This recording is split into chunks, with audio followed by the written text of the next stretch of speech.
भी राजनीति परिवार से आते हैं और खास के पसमंदा समाज से आते हैं। कहीं ना कहीं पसमंदा का ख्याल आज के भी है। आदरणीय लालू प्रसाद यादव अब बिहार के भावी मुख्यमंत्री तेजस्वी यादव जी के नजर में कि मधुबनी से हम पसमंदा मुसलमान को लड़ाने का काम करेंगे, इसलिए कि हमेशा वहां से पसमंदा मुसलमान चुनाव जीता है और लड़ा भी है। कितनी सीट की मांग करते हैं पसमंदा मुसलमान या फिर अल्पसंख्यक भाई के लिए महागठबंधन की तरफ से? महागठबंधन से हम मांग करेंगे कि जो जातीय जनगणना हुआ है 18% से अधिक मुसलमान की आबादी है और हमेशा 90% वोट मुसलमान महागठबंधन को देने का काम करते हैं, जिसके कारण मुसलमानों के ऊपर जो आरएसएस के लोग हैं कहीं ना कहीं उनको परेशान करने का काम करते हैं। इसीलिए कि 90% लोग जो है महागठबंधन को ही वोट देने का काम करते हैं। इसलिए मैं अपने आदरणीय नेता लालू प्रसाद यादव जी से और बिहार के भावी मुख्यमंत्री और युवा सम्राट आदरणीय श्री तेजस्वी यादव जी से कहना चाहेंगे कि बिहार में कम से कम मुसलमान को 60 सीट दिया जाए और 60 सीट में से 30 सीट पसमंदा मुसलमान को दिया जाए और 30 सीट जो असराफ मुस्लिम भाई हमारे उनको दिया जाए।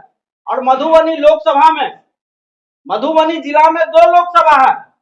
हम आदरणीय अपने नेता से कहना चाहेंगे कि दोनों लोकसभा सीट में 2-2 उम्मीदवार अल्पसंख्यक का भी होना चाहिए और दोनों लोकसभा में 1-1 पसमंदा मुसलमान का भी होना चाहिए। पिताजी का टिकट आदरणीय लालू प्रसाद यादव जी उनको नहीं, उनके पिताजी को नहीं देके हमको दिए थे। इसलिए तो क्या कहेंगे विधानसभा चुनाव को लेकर 2025 में क्या होगा? जनसंख्या 36 से महागठबंधन हमको उम्मीदवार बनाएंगे, हमको पूर्ण विश्वास है। हमको एक उम्मीद यह है कि 2005 में हम चुनाव लड़े थे, मेरे पिताजी चुनाव लड़े थे और पसमंदा समाज मुस्लिम समाज से हम आते हैं, कहीं ना कहीं तो उनको एडजस्ट करना है। आपको मधुबनी जिला में 10 विधानसभा है तो कहीं ना कहीं एक पसमंदा मुसलमान, 2 पसमंदा मुसलमान को एक जिला में तो उनको एडजस्ट करना है। तो एक चेहरा हम भी रामपुर में भी लड़े हुए हैं।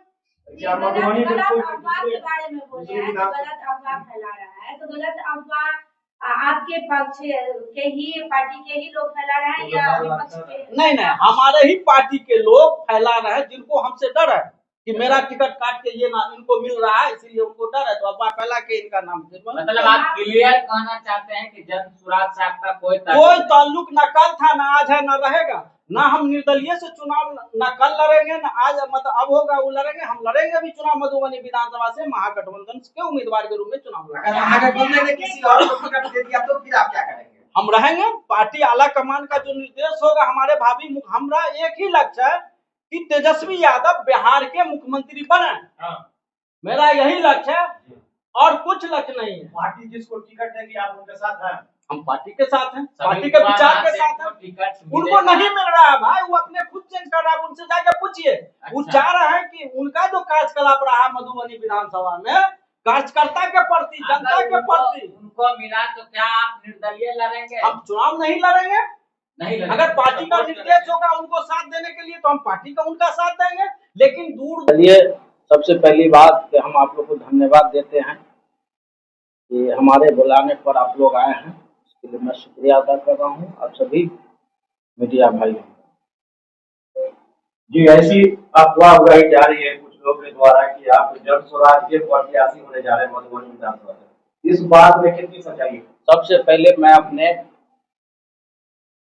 राष्ट्रीय अध्यक्ष माननीय आदरणीय लालू प्रसाद यादव जी को पुनः राष्ट्रीय अध्यक्ष बनने पर उनको बधाई देता हूं और जनाब अशरफ अली फातमी साहब जो अल्पसंख्यक प्रकोष्ठ के राष्ट्रीय अध्यक्ष बने हैं, उनको भी 36 मधुबनी विधानसभा की जनताओं की ओर से, मैं अपनी ओर से, मधुबनी जिला वासियों की ओर से आदरणीय लालू प्रसाद यादव जी और अली अशरफ फातमी जी को बधाई और शुभकामना देता हूं। रही बात कि मधुबनी विधानसभा में एक अफवाह का माहौल फैला हुआ है। कुछ एक राजद के नेता हैं, नाम नहीं लेना चाहता हूं, उनके द्वारा ये अफवाह फैलाया जा रहा है कि असलम अंसारी जनसुराज से चुनाव लड़ेगा मधुबनी विधानसभा। ऐसी कोई बात नहीं है। ये अफवाह कुछ नेताओं के द्वारा जो फैलाई जा रही है ना, अभी तक मैं जन सुराज का 1-2 रुपया का सदस्य भी बना हूं। आप लोग के चैनल के माध्यम से ही कहना चाहूंगा कि अभी जो विधानसभा चुनाव होने जा रहा है 2025 में, ना ही मैं जन सुराज का उम्मीदवार होऊंगा, ना निर्दलीय चुनाव लड़ूंगा। मैं जब भी लड़ूंगा महागठबंधन के प्रत्याशी के रूप में मधुबनी विधानसभा से चुनाव लड़ूंगा। कहीं ना कहीं मेरा नाम अपने नेता यहां चल रहा है, उनको दिग्भ्रमित करने के लिए इस तरह का अफवाह फैलाने का काम कर रहा है।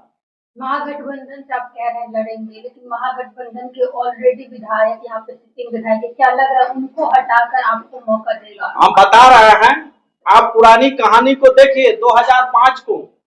2005 में यहाँ से पूर्व अभी जो वर्तमान विधायक है उनके पिताजी चुनाव लड़ा करते थे जनता दल से और राष्ट्रीय जनता दल से। बिहार के पूर्व उप मुख्यमंत्री श्री तेजस्वी यादव से, तो क्या लगा आपके भाषण से, क्या लगा? हम उनसे कई बार मिले हैं, हमको आश्वस्त किए हैं कि आप जाइए, आप क्षेत्र में घूमिए, इसलिए कि अभी जो वर्तमान विधायक है उनके बारे में अपने स्तर से कहीं ना कहीं कुछ जांच पड़ताल किए हैं, अपने मीडिया के अपने लोगों को भेज के, और इनका जो वर्तमान में विधायक है उनको समझ में आया गया है कि कार्यकर्ता भी इनसे नाराज है, अब मतदाता तो और नाराज है, इसलिए वो कहे हैं कि इस बार उसको एक्सचेंज करके कहीं ना कहीं उनको शिफ्ट किया जाएगा और आप जैसे लोगों को एडजस्ट किया जाएगा। मान रहे हैं समीर कुमार महार से, क्या लगता है इस बार टिकट उनको मिलेगा? देखिए, वो कहीं ना कहीं हमको भी हमारे नेता जो है भावी बिहार के मुख्यमंत्री आश्वस्त किए हैं कि आप जाइए, जनता के बीच में रहिए, उनको कहीं ना कहीं एडजस्ट किया जाएगा। और ये जो कह रहे हैं कि आप लोग, इनके पिताजी का भी 2005 में हम ही टिकट काटे थे, हम चुनाव लड़े थे। 2 टर्म हो रहे हैं, उनके काम से कितना खुश है? विकास का काम हुआ है लगता है आपको? ये जाके आप जमीनी स्तर पर जाके देखिए कि उनका कितना बड़ा विरोध है। 2005 की इतिहास दोहराई जाएगी 2025 में? दोहराई जाएगी। लगता है असलम अंसारी को टिकट मिलेगा? हर हाल में मिलेगा, हमको आश्वस्त किया गया है। पार्टी के वर्तमान के विधायक हैं, फिर भी आप विरोध कर रहे हैं। हम उनका विरोध नहीं कर रहे हैं, जनता विरोध कर रही है, कार्यकर्ता विरोध कर रहे हैं। कहीं ऐसा नहीं ना, राजकुमार महाशय ने आपको 2005 के 2 चुनाव में हराया, उनको उनके बेटों को हराने के लिए नहीं, अगर ऐसा रहता उनके चुनाव में हम उनको साथ नहीं देते। हम उनके लिए चुनाव में साथ दिए हैं, उनके लिए रात दिन एक किए हैं। यानी मन बना लिया है चुनाव लड़ने का? मन बना लिए है महागठबंधन से चुनाव लड़ने का, ना कि जनसुराज से, ना निर्दलीय। तो जनसुराज को लेकर अफवाह क्यों फैलाया गया, कि क्या वजह है? इसलिए फैलाया गया कि कहीं ना कहीं हमारे नेता भावी मुख्यमंत्री तेजस्वी जी के आवास में मेरा नाम का चर्चा, तो हमारे नेता को, मधुबनी के एक नेता नाम नहीं लेना चाहते हैं।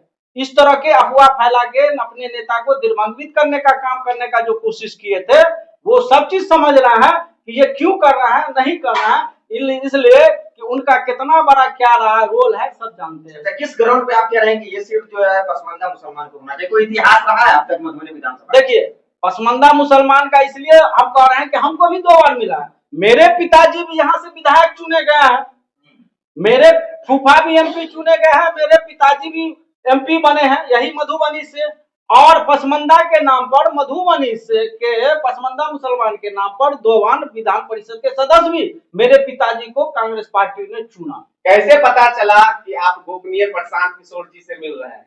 जो अफवाह नहीं हो रहा है, कुछ लोगों का होता है, अगर आप आगे बढ़िएगा तो आपको पीछे करने की कोशिश किया जाएगा अफवाह के द्वारा। इसीलिए आप लोग को जो बोला है, जो अफवाह जो फैला रहा है, किसी को डर है कि असलम अंसारी कहीं ना कहीं रेस में चल रहा है महागठबंधन में उम्मीदवार के रूप में, तो इनको पीछा कैसे किया जाए, इसलिए यह अफवाह फैला रहा है जो जनता के बीच में। शायद आप आरजेडी छोड़ भी दिए थे? नहीं, आरजेडी नहीं छोड़े थे, आरजेडी आज तक हम नहीं छोड़े थे। मेयर चुनाव के बाद कुछ आक्रोश में हमने बयान दिया था कि हम मधुबनी विधानसभा से चुनाव नहीं लड़े, इसलिए कि अगर हम यहाँ से चुनाव लड़ते हैं तो हम चुनाव हार जाएंगे, इसलिए वो दूसरे जगह का, आप लोग को भी जानकारी है कि वो दूसरे जगह खोज रहे हैं, मधुबनी जिला में ही हम बता दे रहे हैं, वो चाह रहा है कि हम बाबूबड़ी से चुनाव लड़े, नहीं तो हम खजौली से चुनाव लड़ा, मधुबनी से हम चुनाव नहीं लड़े। आप देखते होइएगा कि क्षेत्र में एक अपवाद के रूप में कहीं कहीं जाते होंगे और दूसरे विधानसभा में बहुत मजबूती के साथ आपने कहा है जो जनता उनसे आक्रोशित है, आप जब जनता के बीच में जाते हैं तो ऐसी क्या समस्या देखने को मिलता है जो विधायक की तरफ जनता? देखिए, इनको जो भी मतदान दिए हैं महागठबंधन के मानने वाले लोग, इनको तन धन मन कार्यकर्ता अपना खून पसीना से इनको चुनाव जिताते हैं। जब चुनाव वो जीत जाते हैं तो महागठबंधन के वर्कर हो या वोटर हो, उनसे उनको कोई लेना देना 5 साल नहीं रहता है। उनको लेना रहता है मात्र जो पूंजीपति लोग हैं, जो इनको कभी वोट नहीं दिए हैं ना देंगे, महागठबंधन के नाम पर जो भी विकास का काम करते हैं उन लोगों का वो काम करते हैं। यही कारण है कि महागठबंधन के जो भी वोटर्स हैं या कार्यकर्ता इनसे नाखुश है। एक लास्ट सवाल, एम वाई समीकरण से महागठबंधन चुनाव जीतती है, आप एम है, लगता है वाई का साथ मिलेगा अगर टिकट मिलती है तो? देखिए, हम बता रहे हैं ये एम वाई की ही पार्टी नहीं रही, ये आप विरोधी वाली बात कर रहे हैं।